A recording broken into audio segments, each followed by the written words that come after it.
What up, fam? It's your favorite cousin, your favorite nephew, your favorite uncle, your favorite father, your favorite son, your best friend's best friend. It's me, Dr. Larry, and welcome to Living For You, the YouTube channel.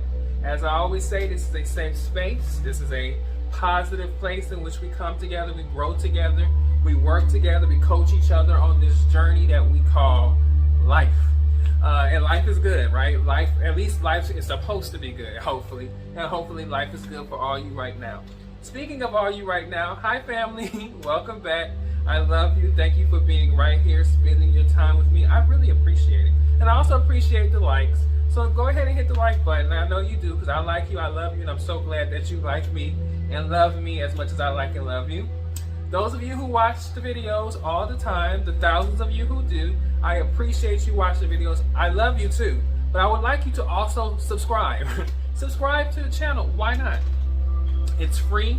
It costs you nothing. It just, costs you a click of your finger. You might get a little fingerprint on your phone or on your computer or however, a click on your computer, but subscribe to the channel. For those of you who do not know who I am, or you know who I am but you don't know a lot about me, I am Dr. Larry Smith. I'm a certified life and spiritual coach. I own a business called Live For You Coaching, in which I help people deal with trauma. If you want to know more about that, if you want to get some coaching, trust me, there's also free things out there. I also have a book on Amazon, ladies and gentlemen. You can actually go to www.liveforyoucoaching.com.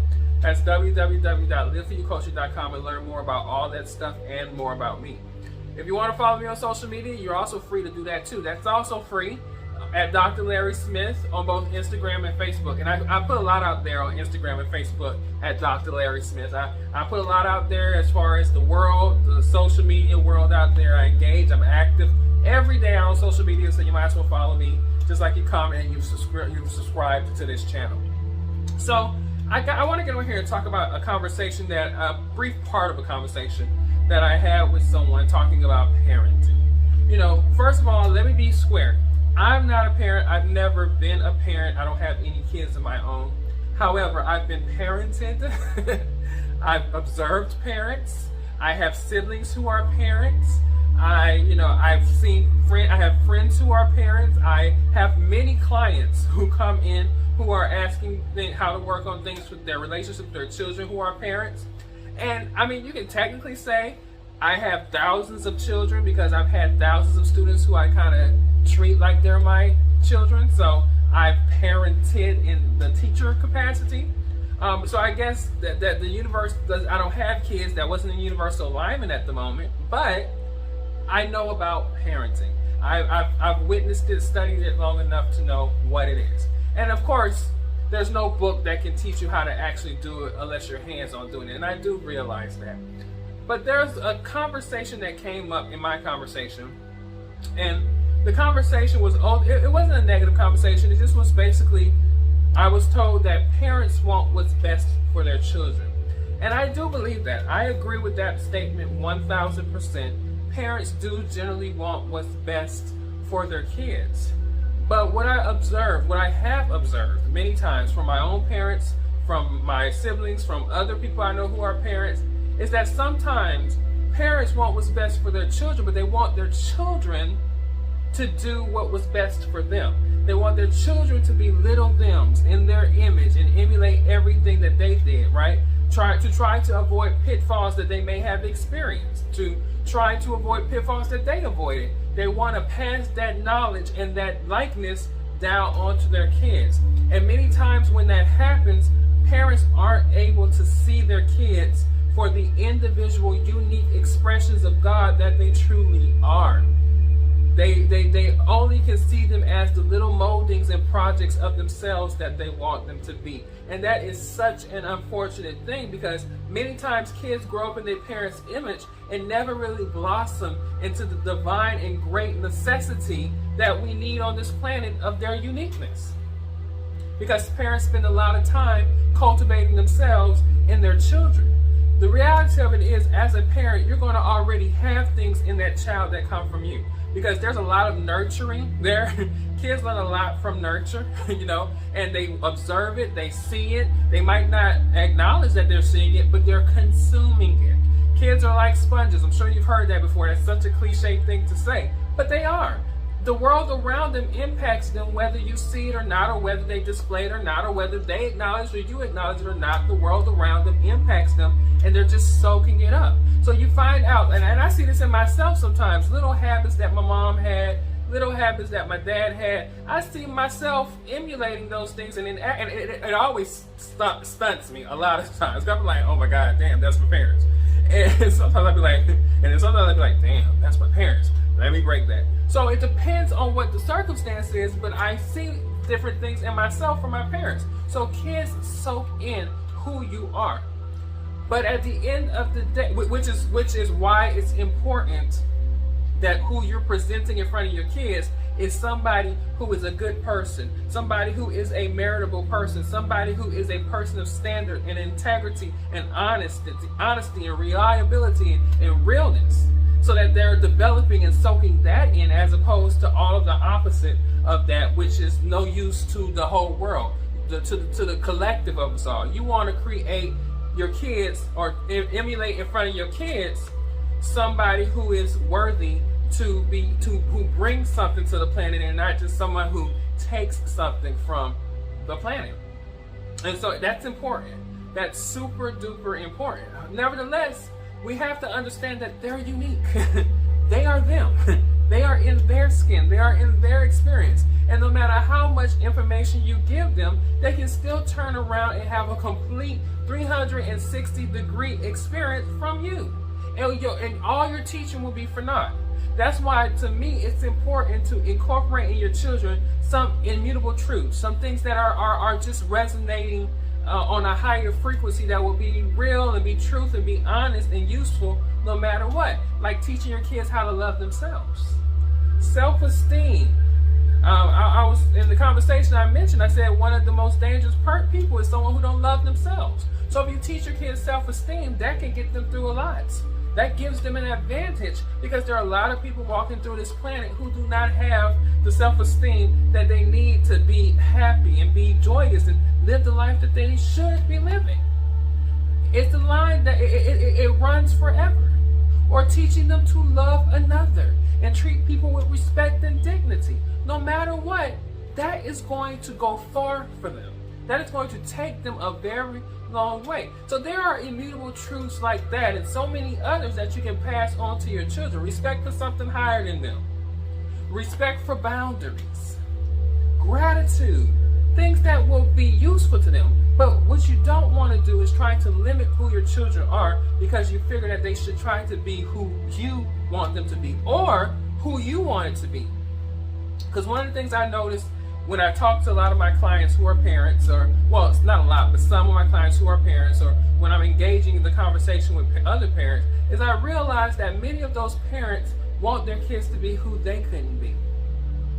So they want their kids to go off to college, they want their kids to start these careers, they want these kids to have A, B, and C family, marry this person, do that, be this, show up this way, because in life, they didn't do that. Your children are not your makeups for your regrets. I'm going to say that again. Your children are not makeups for your regrets. You can't change the past. So all you can do is move on and allow those children to show up as they are, on their terms, in the image that they come out to be. And your job is to love them, accept them, and honor. Because it's one of the things I've noticed too, is that some parents, they'll accept some things in their kids, but some things they won't accept. Like when it comes to sexual orientation, or when it comes to religious beliefs, or when it comes to even political beliefs or social beliefs, or whatever the case may be, they can't, they have their lines that, oh, I would never accept my child in XYZ, or this, and this, doing this, and this. Who gave you the authority to do that?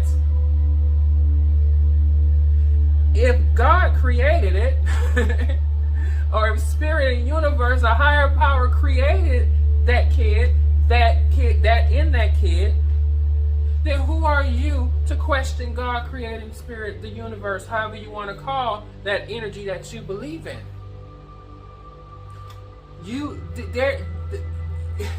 Who are you to do that?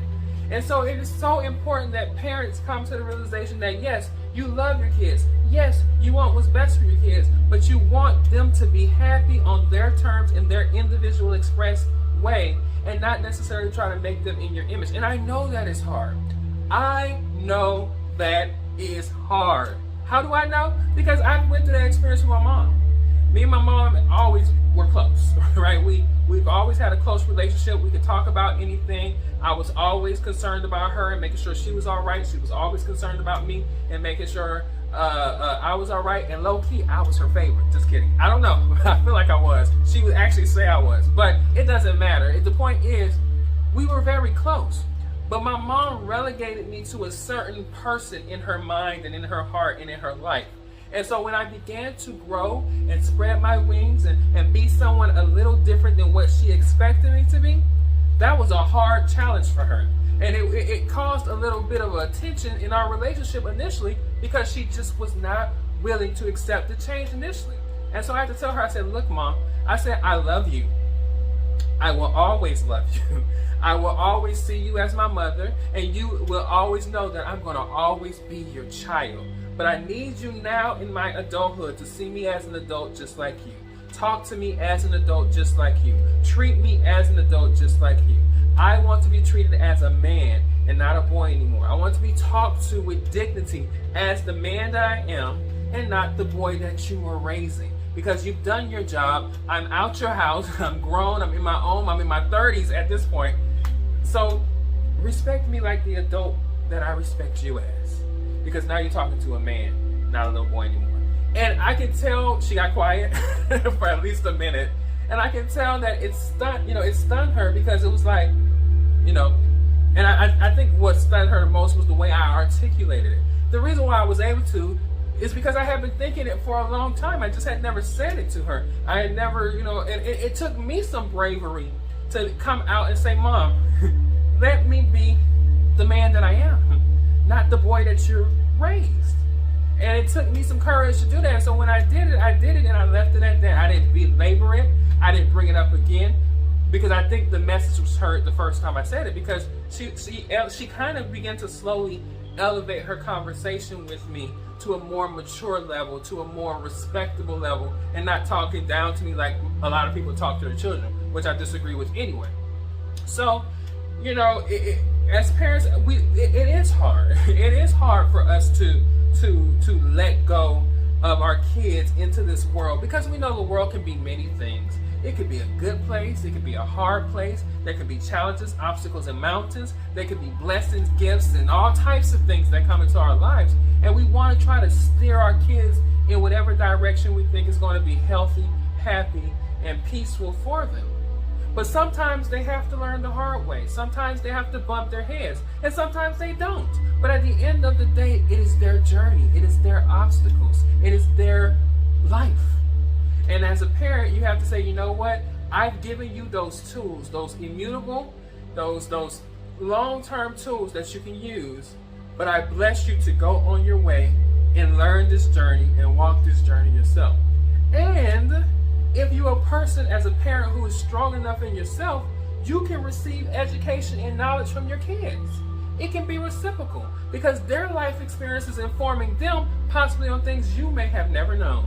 And they can teach you just as much as you can teach them. And that's one thing I know, especially in my community. A lot of people don't think that it's a reciprocal relationship between parents and children, but it actually is a reciprocal relationship. You learn stuff about yourself the minute that child shows up in your life. Whether it is your biological child or an adoptive child, you learn something about you the minute that child steps into your life. So the minute that child comes into your life, you're getting a lesson. And it's your job to pour into that child the lessons that you already knew. But you're reciprocating this off of one another. It is not a one-sided relationship. It never is. It never has been. And so parents, my subscribers who are parents, I love you. And I know good and well you love your kids. You wouldn't have the passion to mold them into little yous if you didn't love them. You want what's best for them. Parents want what's best for their children generally. But at the end of the day, sometimes what's best for your children is not what was best for you. Sometimes the lessons that your children need to go through are not lessons that you went through. Sometimes the answers that your children need are not answers that you have. And it's okay to say, I don't know. There's power in saying, I don't know, when you actually don't know something, instead of giving some filler answer just to sound like you know what you're talking about. A lot of people do that. Don't do that. Be honest and give them the real, so that your kids are authentic with you and with themselves. But just know, even in your love for your children, you can't control who they are. You can't control what they do. Let it ride. Leave it in God's hands. Leave it in the universe. And allow your children to grow and develop and be the kind, warm-hearted people that you taught them how to be. Or not. Either way, it's their journey. It's their life, not yours. Now that you're an empty nester, if you're an empty nester, or now that your kids are off and grown in their own independence, go back to finding meaning in your life. Go back to finding things that you enjoy. Go and paint, take trips, pick up culinary arts and cooking, or auto mechanic, or whatever you want to do. Playing basketball, running, health consciousness, YouTubing, vlogging, whatever you want to do. Now that you have your freedom, do it. And allow your kids to live the lives that is unique to their unique expression, because that's what God did for all of us. What makes us better than God? Nothing. And so therefore allow your kids to be their own unique expression that came from you, but might not be in the same direction that you went. That's it. That's it, y'all. That's it. I'm not going to go too much on my parents. I love y'all. I love my parents. I love my non-parents. I love my single people. I love my married people. I love my gay people, my straight people, my women, my men, my trans women, my trans men, my Americans, my non-Americans, my political difference people, Republicans. I love all y'all. I don't care where you are on this journey, who you are on this journey. I love you. I don't know why I love you. I probably love you because God loves me, and I feel like that love is just infectious, so I spread it around and pass it around and do what I do with it. And I want you all to love each other just that way. As I always say, go ahead and subscribe to the channel, like the video, give it some thumbs up. Go out to the website, get you a free coaching session. Do what you need to do for you and for your health and for your journey or whatever. Even if it's about parenting or whatever it's about, dealing with whatever things you're dealing with, you can always get coaching on it. And as I always say, I love you, and I will see you in the next video.